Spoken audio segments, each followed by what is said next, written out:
Hello everyone, and welcome to the channel. In this video, I will show you exactly how to strike through on Google Docs. You can easily achieve it through the following steps. First of all, open up Google Docs Sheets.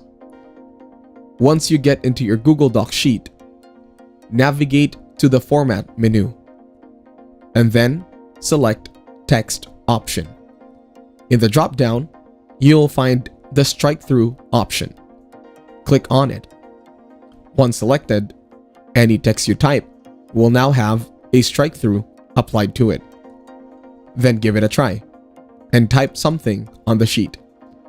Additionally, there is a keyboard shortcut for this feature.